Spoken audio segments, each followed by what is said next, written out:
In the 18th edition of The Greatest Fighters You've Probably Never Heard of, this right here is Drew McPhedries. Drew McPhedries was an athletic powerhouse and a big power puncher. McPhedries made his way into the UFC and put people to sleep left and right, but he did seem to struggle against guys who could grapple really well and were able to withstand the early onslaught.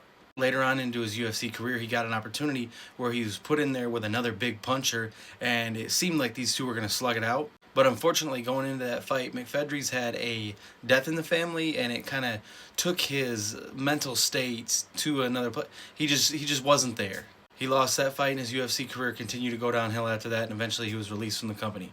He had good success outside the UFC, and it looked like he was gonna make a comeback to the UFC eventually, but turned out he just didn't want to make another run. If you like knockouts, though, go look this guy up. He's got some really nice highlight reel finishes, and who knows, maybe he could have gotten more if he would have stayed pursuing a UFC career. But he didn't, and that's why he's one of the greatest fighters you probably never heard of.